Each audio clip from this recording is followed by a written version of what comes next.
അങ്ങനെ 5 മിനിറ്റിന് ശേഷം ഇതിലേക്ക് ഒരു അര കപ്പ് തേങ്ങ ചിരകിയതും കൂടി ചേർത്ത് കൊടുക്കുക. അതുകൊണ്ട് ഒന്നുകൂടെ നന്നായിട്ട് മിക്സ് ചെയ്യുക.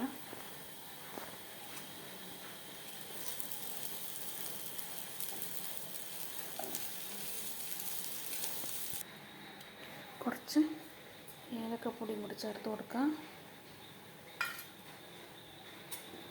ഒന്ന് മിക്സ് ചെയ്യുക. എന്നിട്ട് ഇതിലേക്ക് 1 കപ്പ് പാല് ചേർത്ത് കൊടുക്കാം.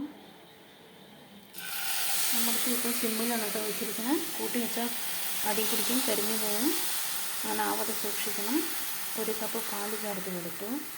ഈ പാലിൽ കിടന്നിട്ടാണ് നമ്മുടെ റവയും തേങ്ങയെല്ലാം നന്നായി ഒന്ന് വെന്ത് കിട്ടും.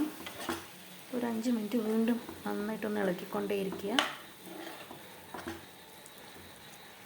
ആ പാലിൽ കിടന്നിട്ട് റവയൊന്ന് വെന്ത് വരട്ടെ, അതുവരെ ഇളക്കിക്കൊണ്ടിരിക്കുക. ഇനി ഇതിലേക്ക് 5 മിനിറ്റ് കഴിഞ്ഞിട്ടുണ്ട്. ഇനി ഇതിലേക്ക് അര കപ്പ് പഞ്ചസാര ചേർത്ത് കൊടുക്കാം. ചേർത്ത് കൊടുത്തിട്ട് വീണ്ടും നന്നായിട്ടൊന്ന് ഇളക്കി കൊടുക്കാം. പഞ്ചസാര ഒന്ന് അലിഞ്ഞ് വരട്ടെ.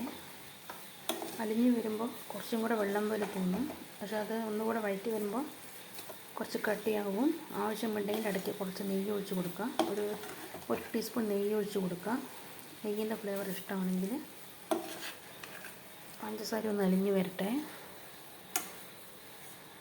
അങ്ങനെ ഒരു 5 മിനിറ്റും കൂടെ കഴിഞ്ഞപ്പോൾ ഇതാ പാനിൽ നിന്ന് വിട്ട് വരുന്ന പരുവായിട്ടുണ്ട്. അതിലേക്ക് ഒരു നുള്ളും കൂടി ഏലക്കപ്പൊടി ചേർത്ത് കൊടുക്കുക. ഒരു ശകലം നെയ്യ് ചേർത്ത് കൊടുക്കുക.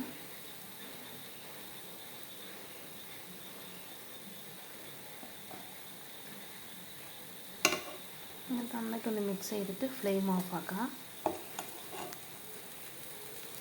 കുറച്ച് തണുത്ത് വരുമ്പോൾ ഒരു പിടിക്കാൻ പറ്റുന്ന ചൂടാകുമ്പോൾ ഉരുളകളാക്കി മാറ്റി ഒരു പാത്രത്തിൽ ഉരുളകളാക്കി വെച്ച് കൊടുക്കുക.